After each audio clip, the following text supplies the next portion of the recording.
हे रमापुरुषोत्तमा नरहरे नारायणः केशवा। हे गोविन्द गरुडध्वजः गुणनिधे दामोदरः माधवा। हे कृष्ण कमलापते यदुपते सीतापते श्रीपते। हे वैकुण्ठाधिपते चराचरपते लक्ष्मीपते पाहि मां। लक्ष्मीपते पाहि मां। जय श्रीमन्नारायण। आप सभी प्यारे दर्शकों का हार्दिक स्वागत है। युधिष्ठिर ने पूछा, वासुदेव, फाल्गुन के कृष्ण पक्ष में किस नाम की एकादशी होती है? कृपा करके बताइए। भगवान श्री कृष्ण ने कहा, हे युधिष्ठिर, एक बार नारद जी ने कमल के आसन पर विराजमान होने वाले ब्रह्मा जी से यही प्रश्न किया था। सुरश्रेष्ठ, फाल्गुन के कृष्ण पक्ष में जो विजया नाम की एकादशी होती है, कृपा करके उसके पुण्य का वर्णन कीजिए। ब्रह्मा जी ने कहा, नारद सुनो, मैं एक उत्तम कथा सुनाता हूँ जो पापों का अपहरण करने वाली है। यह व्रत बहुत ही प्राचीन, पवित्र और पापनाशक है। यह विजया नाम की एकादशी राजाओं को विजय प्रदान करती है, इसमें तनिक भी संदेह नहीं है। पूर्व काल की बात है, भगवान श्री रामचंद्र जी 14 वर्षों के लिए वन में गए और वहाँ पंचवटी में सीता तथा लक्ष्मण के साथ रहने लगे। वहाँ रहते समय रावण ने चपलतावश विजय आत्मा श्री राम की तपस्विनी पत्नी श्री सीता जी को हरण कर लिया। उस दुख से श्री राम जी व्याकुल हो उठे।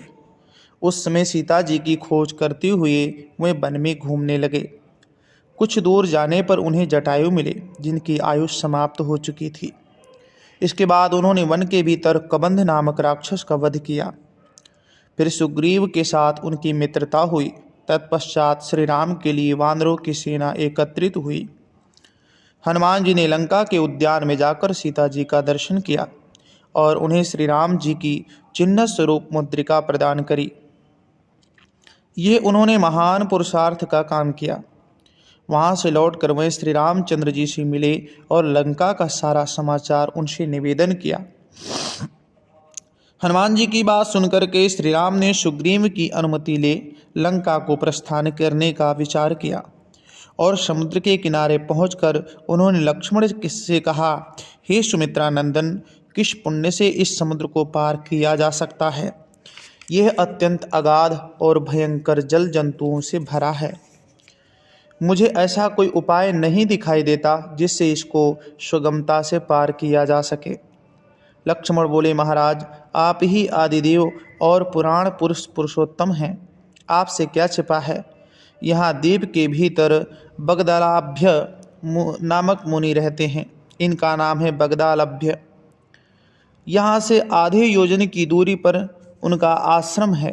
रघुनंदन, उन प्राचीन मुनीश्वर के पास जाकर उन्हीं से इसका उपाय पूछिए।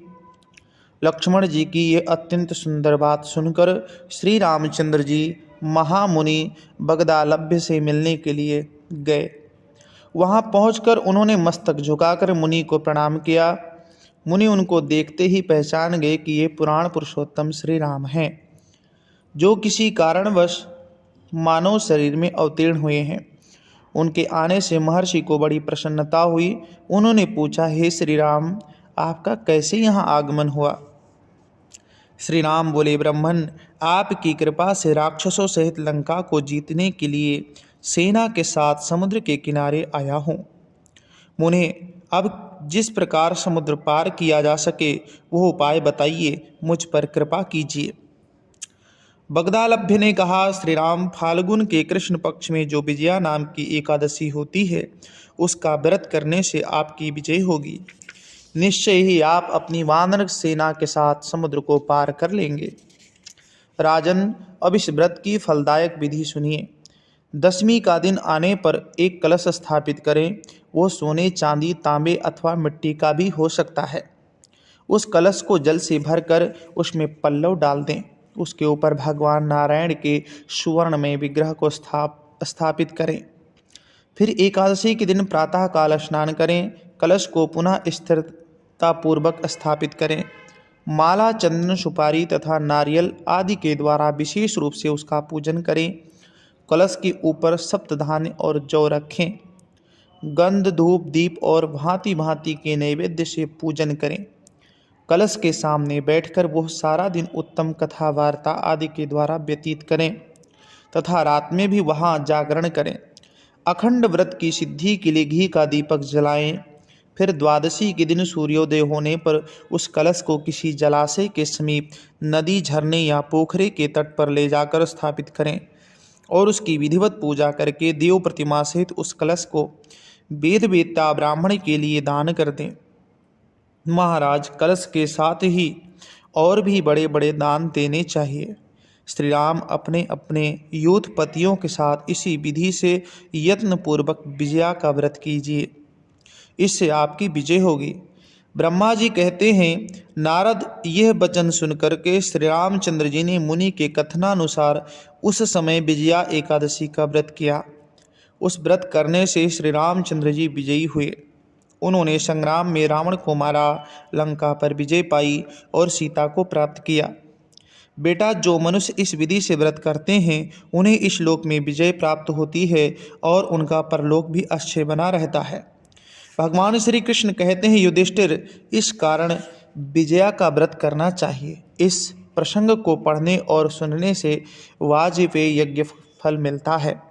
आप सभी को हमारा वीडियो कैसा लगता है हमें ज़रूर बताएं, क्योंकि आप लोग कमेंट बिल्कुल भी नहीं करते हैं और कई बार मन में हमें लगता है कि हम मेहनत कर रहे हैं, आप लोगों को शायद अच्छा नहीं लगता, क्या कारण है।